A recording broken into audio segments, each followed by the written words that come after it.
Bagaimanapun caranya, Huang Kui selalu dapat pulih kembali secara utuh, berulang kali. Serangan ikan roh milik Luo Qiao memiliki efek yang istimewa.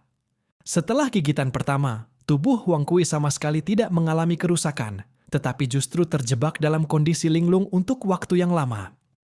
Luo Qiao mengira dirinya telah menemukan kuncinya dan menyimpulkan bahwa Huang Kui hanya memiliki tubuh fisik yang sangat kuat, sementara tubuh rohnya rapuh.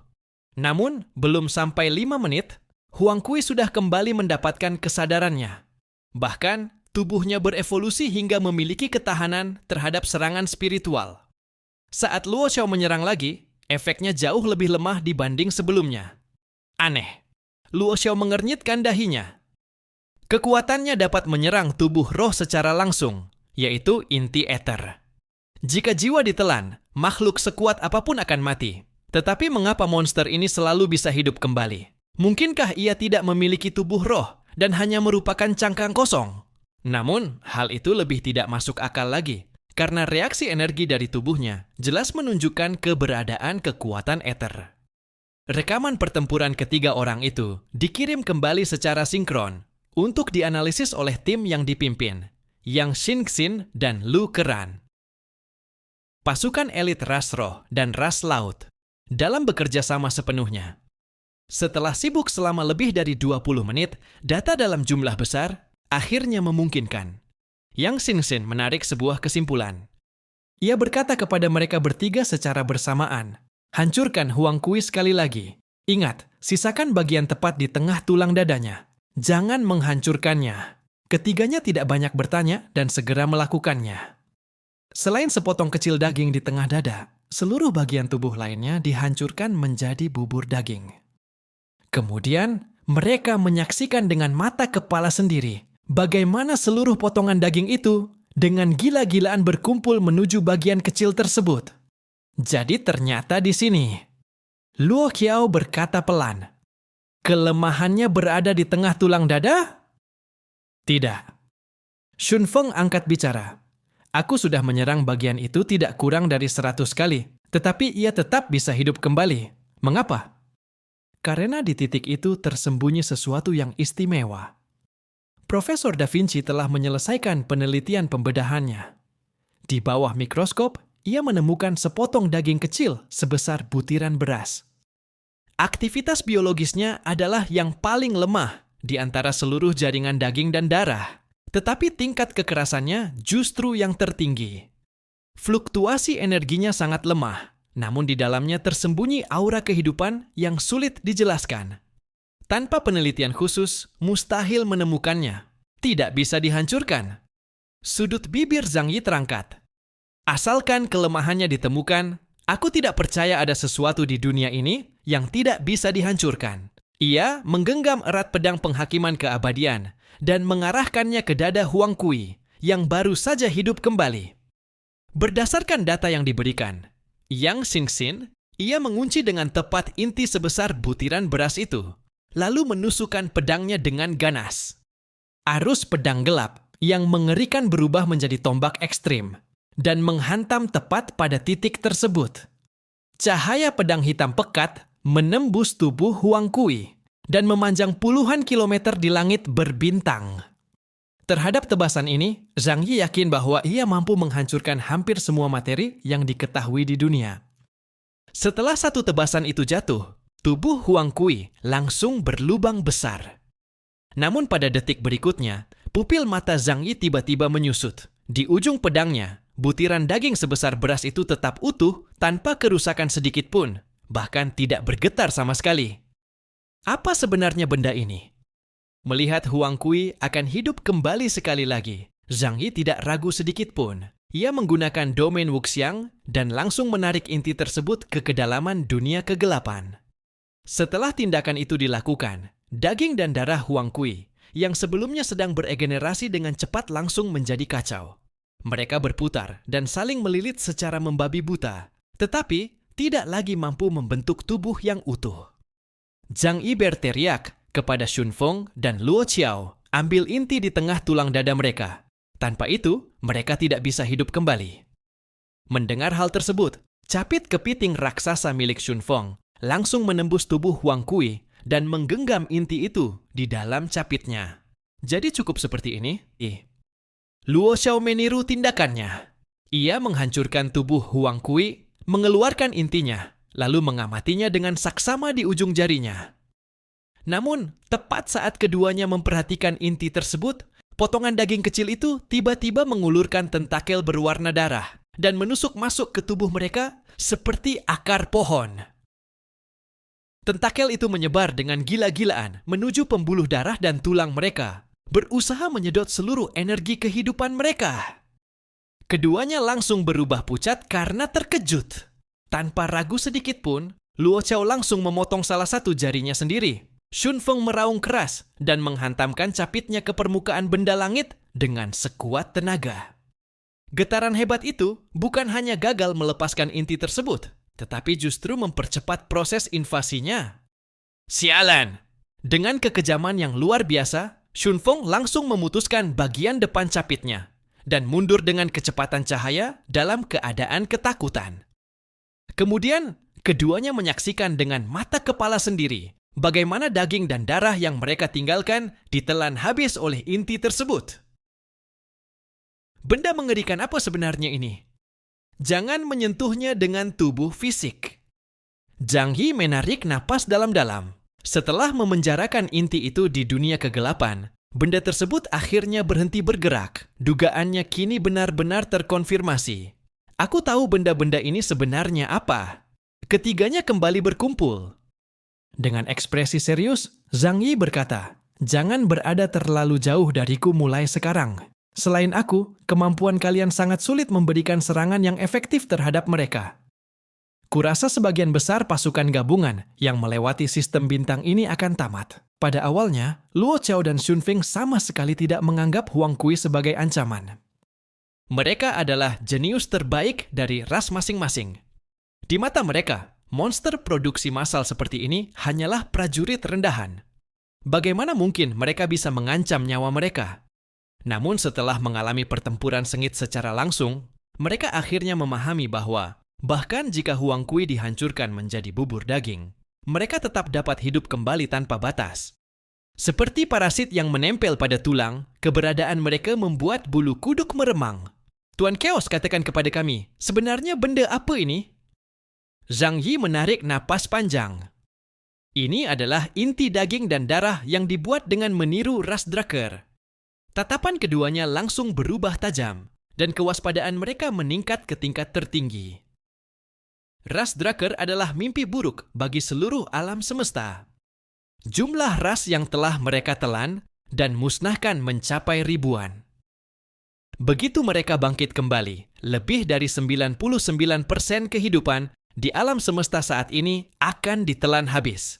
Maksudmu, ras langit berbintang sedang meniru ras Drakkar untuk menciptakan bentuk kehidupan pamungkas semacam ini? Kekuatan ras Drakkar bukanlah karena kemampuan tempur mereka yang mengerikan sejak lahir.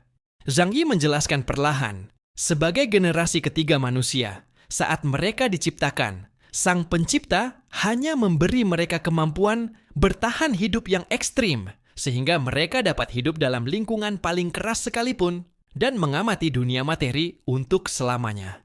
Namun, ras ini memiliki satu aspek mengerikan yang fatal. Makhluk berdimensi tinggi kurang memahami dunia tiga dimensi dan melakukan kesalahan besar. Mereka memberikan kepada ras Drakkar hasrat yang dapat berkembang tanpa batas, sehingga mereka tidak menjadi seperti ras Yihen yang tanpa keinginan menutup diri, lalu punah dengan sendirinya. Mereka juga memberikan tubuh yang mampu melahap segalanya, sehingga mereka tidak akan pernah mati karena kekurangan materi. Selama puluhan miliar tahun peperangan, ras Drakkar berulang kali ditekan dan disegel, tetapi mereka justru menjadi semakin kuat. Pada akhirnya, lahirlah 7 Raja Iblis yang tidak dapat dimusnahkan. Tubuh mereka tidak dapat dihancurkan, dan keinginan mereka tidak pernah padam. Bahkan jika tubuh fisik mereka lenyap, mereka tidak akan dipanggil kembali oleh Sang Pencipta dan dapat terus berada di dunia materi untuk selamanya. Itulah bagian paling mengerikan dari 7 Dewa Iblis Drukkar. Dan sekarang, Karakteristik Huang Kui ini persis sama seperti ras Drucker dalam legenda. Ekspresi Luo Qiao menjadi sangat serius. Akhirnya aku mengerti mengapa ras langit berbintang yang dahulu tak terkalahkan bisa musnah dengan cepat hanya dalam beberapa puluh juta tahun. Rencana mereka benar-benar terlalu gila. Zhang Yi menatap keduanya. Jangan berpikir bahwa menjadi ksatria hitam berarti kalian bisa bertindak sesuka hati di alam semesta. Aku percaya bahwa pada era ras langit berbintang, tingkat kekuatan seperti kita bahkan tidak dianggap sebagai ahli yang benar-benar kuat. Kebodohan bukanlah penghalang untuk bertahan hidup, kesombonganlah yang sebenarnya.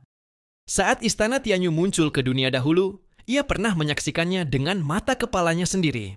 Bahkan makhluk bertipe gurita yang berada di bawah komando 4 ksatria pun memiliki kekuatan tempur yang tidak kalah dari ksatria hitam saat ini. Zhang Yi memperingatkan dengan suara berat, "Aku akan mengatakan sesuatu yang mungkin terdengar konyol bagi kalian, tetapi sebaiknya simpan baik-baik dalam ingatan kalian. Anggaplah setiap Huang Kui sebagai lawan dengan tingkat yang setara. Jika tidak melihatnya sendiri, Luo Qiao dan Xun Feng pasti akan mengira Zhang Yi sudah gila." Di sekitar pecahan planet ini saja, jumlah Huang Kui yang terlihat dengan mata telanjang sudah melebihi 100 ekor. Namun Zhang Yi tidak salah. Meskipun daya hancur langsung mereka tidak mencapai tingkat ksatria hitam, mereka tetap merupakan ancaman mematikan bagi setiap ksatria hitam. Namun kemampuanmu bisa menjebak mereka, bukan? Luo Qiao menatap Zhang Yi dengan sorot mata membara. Zhang Yi mengangguk. Ruang dimensiku dapat memberikan pengekangan sementara kepada mereka. Tetapi berapa lama bisa bertahan, aku tidak yakin. Perkataan itu setengah benar dan setengah bohong. Di dalam hatinya, ia sangat memahami bahwa energi dunia bawah sepi sepenuhnya berlawanan dengan dunia nyata, inti darah dan daging. Druke buatan itu sama sekali tidak dapat menyerap materi apapun dari dunia bawah sepi. Seperti monster yang hidup dengan memakan api lalu jatuh ke dalam air, mereka hanya akan kehilangan seluruh kekuatannya. Zhang Yi dapat memastikan satu hal. Saat ini, dunia bawah sepinya mampu menjebak inti Huang Kui dengan memanfaatkan sifat energi dunia bawah sepi yang sepenuhnya berlawanan dengan dunia nyata, serta ketidakmampuan Huang Kui menyerap energi di sana. Huang Kui tidak dapat menyerangnya. Namun orang lain tidak memiliki keberuntungan seperti itu. Bahkan inti yang tidak bisa dihancurkannya, menggunakan pedang penghakiman keabadian pun akan sangat sulit ditangani oleh orang lain. Sebenarnya, Zhang Yi masih memiliki satu metode lain dalam pikirannya, yaitu mencoba memanfaatkan kemampuan khusus Li Changgong. Bagaimanapun juga, pedang Li Changgong memang lambat, jarak serangnya pendek, tetapi memiliki kemampuan untuk menguraikan segala benda di dunia materi. Saat menghadapi Mamon dahulu, bahkan tubuh Mamon pun dapat dipotong olehnya. Zhang Yi tidak percaya bahwa inti Huang Kui bisa lebih keras daripada tubuh Mamon. Namun jika melakukan itu, inti darah dan daging tersebut mungkin akan hancur. Ia merasa hal itu terlalu disayangkan, sehingga tidak akan memilih cara tersebut sebelum benar-benar terpaksa. Luo Xiao dan Xun Feng sudah mencobanya. Saat menghadapi makhluk-makhluk merepotkan itu, mereka hanya bisa memilih melarikan diri. Namun terus seperti ini juga bukanlah solusi. Luo Xiao mengernyitkan alis dan memandang Zhang Yi. Jika kita ingin melewati wilayah ini dan menuju bagian terdalam koridor langit berbintang, kita tidak mungkin hanya mengandalkanmu untuk terus-menerus berpindah menggunakan kemampuanmu, bukan? Sudut mata Zhang Yi berkedut. Jika ia harus terus melakukan perpindahan ruang di alam semesta, mungkin harus menunggu sampai kehidupan berikutnya untuk tiba di tujuan. Selain itu, seluruh kawasan galaksi ini sangat luas, sehingga mereka tidak dapat memanggil kapal perang mereka. Saat ini, hanya ada satu cara untuk pergi dari sini, yaitu menyelesaikan sepenuhnya masalah yang ditimbulkan oleh Huang Kui. Mereka bukanlah ras super seperti Bai Longzi, yang memiliki kekuatan cukup untuk menghancurkan sebuah planet. Zhang Yi menoleh ke arah planet logam berwarna perak gelap itu. Aku menduga tempat itu adalah pusat kendali para Huang Kui. Sekarang kita hanya bisa mempertaruhkan semuanya, masuk ke dalamnya, dan mencari cara untuk mengendalikan para Huang Kui tersebut. Bagaimana menurut kalian? Ekspresi Luo Qiao dan Xun Feng menjadi agak serius. Meskipun sekarang mereka mengetahui kelemahan Huang Kui, kelemahan yang tidak dapat dihancurkan, sebenarnya tidak berbeda dengan tak terkalahkan. Jika mereka memasuki planet logam itu, yang merupakan markas besar Huang Kui, bahaya yang mereka hadapi hanya akan lebih besar daripada di luar angkasa. Namun saat ini mereka memang tidak memiliki jalan lain.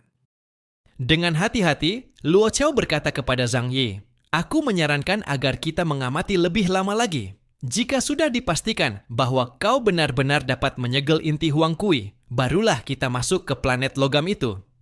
Zhang Yi mengangguk. "Bagus. Gaya kerjamu sangat berhati-hati, dan aku sangat menghargainya. Di dimensi kosmik, waktu justru menjadi sesuatu yang tidak terlalu penting." Zhang Yi cukup sabar untuk menunggu. Di sisi lain, meskipun ia sangat ingin melihat para ras asing yang tidak akur, dengannya mati dalam jumlah besar di tempat ini, untuk saat ini, ia masih membutuhkan mereka untuk menarik perhatian para Huang Kui. Karena itu, Zhang Yi langsung menyampaikan kesimpulannya melalui saluran publik 10.000 ras. "Aku sudah menemukan kelemahan para Huang Kui ini. Di bagian inti dada mereka terdapat sebuah inti sebesar butiran beras yang sangat sulit dihancurkan. Kalian harus mencari cara untuk menyegel atau membuangnya. Ingat, jangan mencoba membunuh mereka sepenuhnya, karena makhluk-makhluk ini dapat memakan segala sesuatu di dunia ini, termasuk materi dan energi. Karena itu, semakin lama bertarung, semakin kuat mereka akan menjadi." Saat mendengar suara Zhang Yi, terdengar suara yang agak familiar dari saluran publik. "Chaos, bagaimana keadaanmu di sana?" Zhang Yi melihat nama orang itu, dan baru menyadari bahwa dia adalah salah satu pemimpin ras 3 kepala, Wisnu. Ia pernah melihat orang itu muncul saat konferensi 10.000 ras.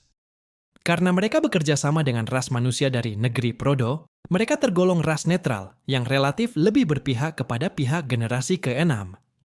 Zhang Yi berkata, "Tidak terlalu baik. Kami juga terus menghindari makhluk-makhluk itu sepanjang perjalanan." Ia tidak menyebutkan rencananya untuk menuju planet logam, tetapi Wisnu tentu akan bertanya. Di alam semesta yang begitu luas, kita masih sangat jauh dari titik simpul ruang berikutnya. Makhluk-makhluk itu terlalu merepotkan dan tidak bisa dihindari. Bagaimana sebenarnya kau melakukannya? Zhang Yi menjawab, "Aku memiliki metode penyegelanku sendiri. Mengenai itu, tidak perlu aku jelaskan kepada kalian." Orang lain bertanya, "Apa rencanamu selanjutnya? Apakah kapal kalian bisa meninggalkan wilayah ini?" Zhang Yi berkata dengan nada pelan, "Tidak bisa. Aku juga sedang mencari jalan keluar. Sekarang aku sudah mengerti, jika kita benar-benar ingin meninggalkan wilayah ini dengan selamat, maka kita harus menyelesaikan masalah Huang Kui terlebih dahulu." Di saluran komunikasi, seorang ahli dari ras simbiosis bertanya, "Tuan Chaos, apakah Anda memiliki gagasan? Saat seperti ini kita harus bersatu menghadapi kesulitan bersama. Mohon jangan menyembunyikan apapun." Setelah pembicaraan sampai pada titik ini, Zhang Yi akhirnya berbicara perlahan. "Mengenai apa yang harus dilakukan, bukankah jawabannya sudah ada tepat di depan mata kita? Sebenarnya kalian semua sudah memiliki jawabannya di dalam hati. Jadi, mengapa masih perlu bertanya kepadaku?" Zhang Yi tidak akan secara langsung mengajak semua orang menuju planet logam, karena jika ia melakukannya, orang lain pasti akan menganggap itu sebagai sebuah konspirasi. Ia perlu membuat mereka menemukan sendiri inti permasalahannya. Benar saja, setiap anggota ras yang mampu mencapai tempat ini adalah para elite terbaik dari yang terbaik. Tidak ada satupun yang bodoh. Sejauh mata memandang, di hamparan langit berbintang ini hanya ada satu planet logam raksasa yang hancur, tanpa benda lain di sekitarnya. Bahkan orang bodoh pun tahu bahwa kunci penyelesaian masalah berada di planet logam tersebut. Ahli dari ras simbiosis itu bertanya, "Maksudmu kita harus mendarat di planet itu? Tetapi bukankah di sana akan ada lebih banyak Huang Kui?" Zhang Yi berkata dengan tenang, "Bahkan jika kalian tidak naik ke sana, Apakah kalian mengira mereka tidak akan keluar saat kita semakin mendekati wilayah ini? Saluran komunikasi terdiam sesaat karena semua orang menyadari bahwa para Huang Kui memang secara aktif memburu mereka. Begitu merasakan energi kuat dari para pendatang ini, mereka akan mengejar tanpa henti sampai salah satu pihak binasa. Pakar dari ras simbiosis itu segera berkata, "Baiklah, mungkin itu memang satu-satunya pilihan yang bisa kita ambil saat ini." Seorang ahli dari ras simbiosis berseru di saluran komunikasi, "Hari ini, ratusan ras elit berkumpul di sini. Mulai sekarang, aku berharap tidak akan ada lagi pertikaian di antara kita. Jika kejadian seperti yang terjadi di planet Nol kembali terulang, kemungkinan besar kita semua akan mati di sini." Ras simbiosis adalah ras yang kuat dan mencintai perdamaian. Mereka dapat hidup berdampingan dengan ras apapun, sehingga juga dikenal sebagai penengah di antara 10.000 ras. Karena itu, ketika ia berbicara, berbagai ras besar lainnya segera menyatakan dukungan mereka. Bagaimanapun juga, saat ini tidak ada seorang pun yang bisa menjamin dirinya dapat melarikan diri hidup-hidup dari sistem bintang ini. Menyelamatkan nyawa adalah prioritas utama. Meskipun perkataan itu benar, sejak awal hingga akhir, Zhang Yi tidak melihat satupun anggota dari beberapa ras yang pernah menyerangnya membuka mulut untuk mengatakan sepatah kata pun. Zhang Yi juga tidak peduli. Sejak upaya pembunuhan terhadap dirinya terbongkar, kedua belah pihak sudah berada dalam hubungan hidup atau mati. Jika orang-orang itu tidak berhasil membunuhnya sepenuhnya di koridor langit berbintang ini, maka setelah kembali nanti, hukuman paling ringan yang menanti mereka adalah pengasingan ke alam semesta dan larangan selamanya untuk kembali ke planet Kaisar. Mereka sudah tidak memiliki jalan mundur lagi. Baiklah, kalau begitu kita bergerak sendiri-sendiri. Jika ada informasi apapun, segera saling memberi kabar. Zhang Yi melirik waktu. Sejak ia menyegel inti Huang Kui itu ke dalam dunia kegelapan miliknya, sudah berlalu setengah jam dan masih belum muncul perubahan yang aneh. Barulah Zhang Yi sedikit merasa tenang. Ia memandang Luo Qiao dan Xun Feng. "Kalau kalian sudah siap, kita berangkat." Keduanya mengangguk dengan ekspresi serius. Zhang Yi mengaktifkan kemampuan domain Wuxiang dan membawa mereka berdua melesat menuju planet logam yang telah kehilangan sebagian besar bagiannya dengan kecepatan cahaya. Kedatangan mereka secara alami menarik perhatian sejumlah besar Huang Kui. Banyak Huang Kui yang masih tersegel di dalam peti logam juga merasakan mendekatnya energi kuat, lalu secara sukarela keluar dari peti dan menerjang mereka. Namun, Zhang Yi sudah memiliki pengalaman sebelumnya dan mengetahui cara menghadapi mereka. Ia tidak melakukan pertempuran yang tidak perlu. Ia langsung mengaktifkan domain Wuxiang dan menyeret satu demi satu Huang Kui ke kedalaman dunia kegelapannya. Begitu memasuki dunia kegelapan, tanpa adanya energi yang bisa diserap, mereka langsung berubah menjadi mangsa yang menunggu untuk disembelih. Mereka hanya bisa tunduk di dunia gelap tanpa batas itu. Bahkan bergerak pun sangat sulit. Dengan peringatan Zhang Yi, pasukan aliansi 10.000 ras yang sempat kebingungan dan panik pada awalnya juga segera menstabilkan keadaan. Mereka semua adalah para jenius dari ras masing-masing. Dalam setiap tim aliansi, terdapat berbagai jenis manusia, super dengan kemampuan yang berbeda-beda.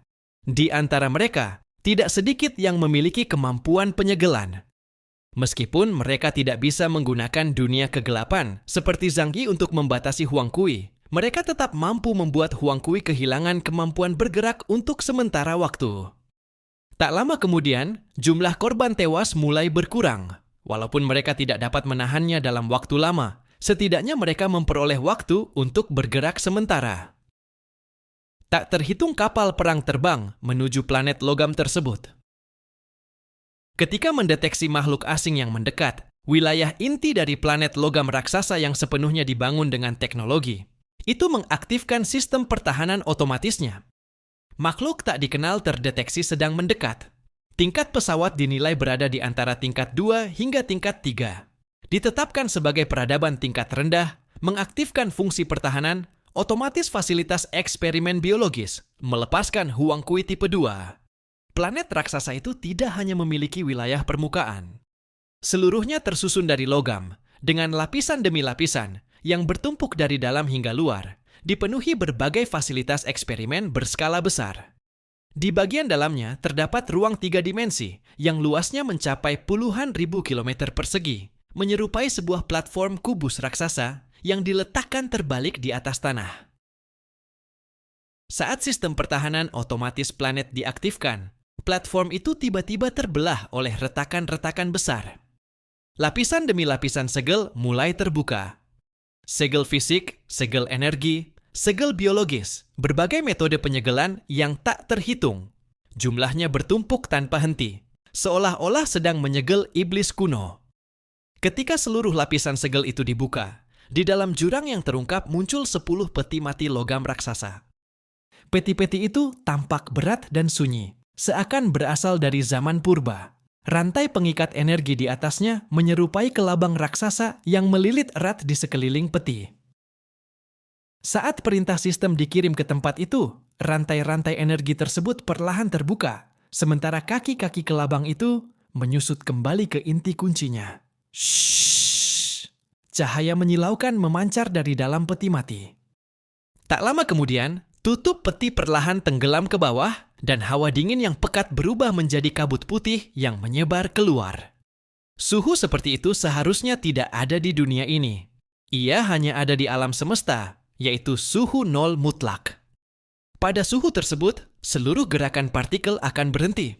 Bahkan bisa dikatakan bahwa waktu itu sendiri membeku di wilayah tersebut. Seiring meningkatnya suhu, hawa dingin perlahan menghilang.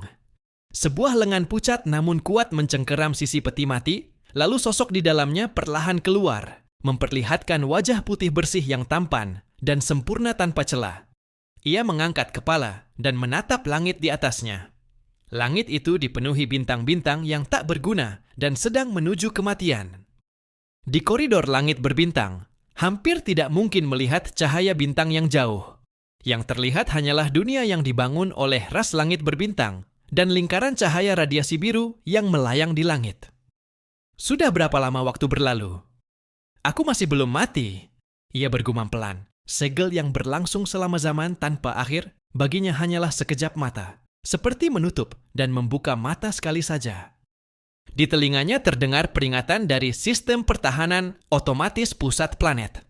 Planet eksperimen sedang disusupi makhluk dari peradaban asing. Harap segera melenyapkan para penyusup. Penyusup? Huang Kui tipe 2 yang baru terbangun mengusap dahinya dengan kuat. Ia berbeda dari monster-monster mengerikan dan cacat yang muncul sebelumnya.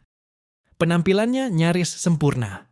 Bahkan jika diperiksa dengan kaca pembesar sekalipun, tidak akan ditemukan satu pori-pori pun di wajahnya. Ia kuat dan indah. Di punggung tubuh, telanjangnya tumbuh sepasang sayap putih bersih. Setiap otot di tubuhnya dipenuhi kekuatan eksplosif, tetapi tidak tampak berlebihan.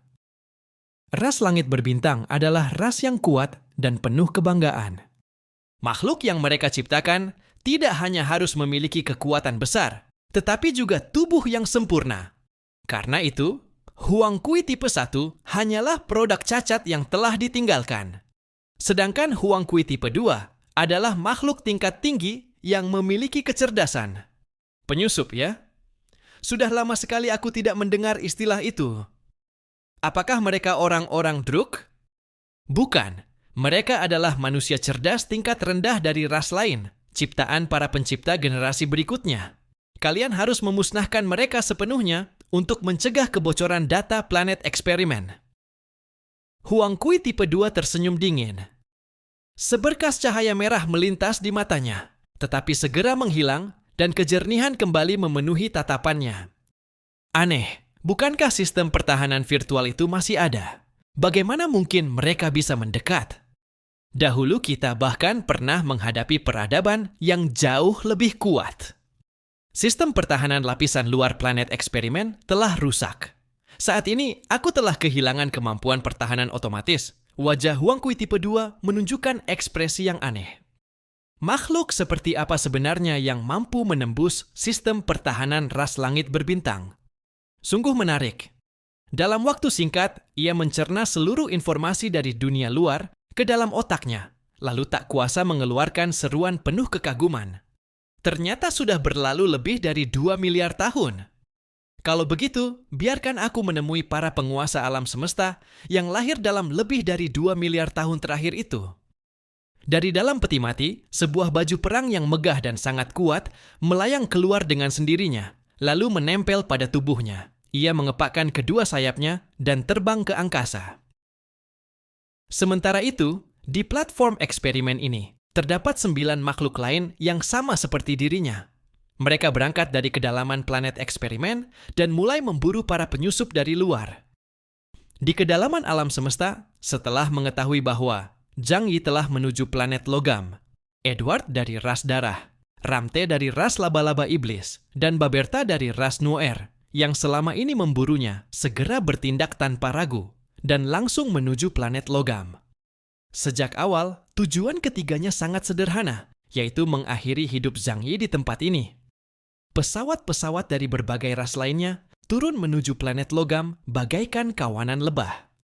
Di tengah perjalanan, mereka juga menghadapi serangan besar-besaran dari para Huang Kui. Namun, setelah menguasai metode penyegelan, mereka tidak lagi bertarung dengan begitu menyedihkan, sehingga satu persatu berhasil mendarat di permukaan planet. Setelah mendarat di planet logam, Zhang Yi hanya melakukan pemindaian sederhana terhadap wilayah sekitarnya, tetapi langsung merasakan guncangan yang mendalam.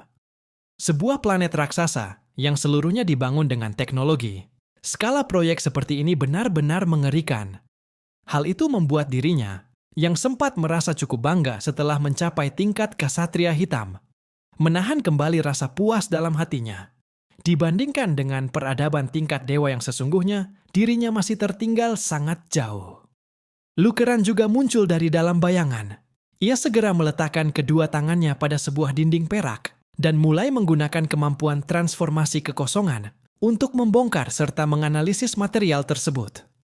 Setelah melakukan analisis, Lukeran benar-benar terkejut. Seumur hidupku, aku belum pernah melihat material seperti ini. Zhang Yi menoleh kepadanya dan bertanya, "Ada apa? Seberapa tinggi tingkat ketangguhannya?" Lukeran menggelengkan kepala. Bukan hanya soal ketangguhan, bahkan aku merasa ketika kedua tanganku menyentuh material ini dan mengaktifkan kemampuanku, seluruh kekuatan yang kugunakan seolah tenggelam ke dalam lautan dalam yang tak berbatas. Ia segera berkata kepada Zhang Yi, "Kak Zhang Yi, material ini memiliki ketahanan kemampuan supernatural yang sangat kuat. Akan sangat sulit bagiku untuk menganalisisnya melalui transformasi kekosongan. Karena itu, aku berharap selanjutnya kau bisa mengumpulkan material semacam ini dalam jumlah besar. Jika kita berhasil menembus teknologi ini, maka peradaban kita akan melangkah satu tahap lebih dekat menuju peradaban tingkat dewa. Apa yang diinginkan Lukeran, maka Lukeran akan mendapatkannya. Sesederhana itu, kemanapun ia pergi, apa yang dilihatnya bisa menjadi miliknya." Tatapan Zhang Yi juga menjadi sedikit membara. Lukeran bisa disebut sebagai ahli penyalin terbaik di bidang teknik mekanik. Ia mengangguk. "Aku mengerti. Tetapi sekarang kalau dipikir-pikir lagi, bagaimana 6 ras super itu bisa menghancurkan sepertiga planet seperti ini? Justru terasa lebih mengerikan lagi." Namun saat ini Zhang Yi tidak memiliki banyak waktu untuk mengumpulkan material. Karena tepat pada saat mereka mendarat, dari kedalaman planet terdengar gejolak yang tidak biasa. Wus! Wus! Puluhan Huang Kui melompat keluar dari bagian terdalam planet yang telah hancur. Tanpa ragu sedikit pun, Zhang Yi langsung mengaktifkan wilayah tanpa wujud. Ia menarik seekor Huang Kui ke hadapannya, lalu menekan kepalanya dan memasukkannya ke dalam jubah penjara Taishu miliknya. Luo Xiao dan Shun Feng berdiri di sampingnya seperti pengawal bersenjata. Tak seorang pun berani bertindak gegabah. Pemandangan ini seluruhnya jatuh ke dalam penglihatan para Huang Kui Zhang. Ia mengulangi cara yang sama dan kembali menarik Huang Kui kedua ke hadapannya. Namun kali ini, Huang Kui tersebut tampaknya sudah siap dan mati-matian melakukan perlawanan. Kekuatan yang dimilikinya begitu besar hingga bahkan Zhang Yi sedikit terkejut. Tetapi semuanya tetap sia-sia. Gaya rangka luar dari baju perang pemusnah dewa tetap memaksanya masuk ke dunia bawah. Puluhan Huang Kui yang sebelumnya menatap penuh permusuhan dan hendak menyerbu tiba-tiba menghentikan langkah mereka secara aneh saat melihat pemandangan itu. Lalu mereka berhamburan ke segala arah. Makhluk-makhluk itu ternyata memiliki kesadaran untuk melarikan diri. Zhang Yi sedikit terkejut.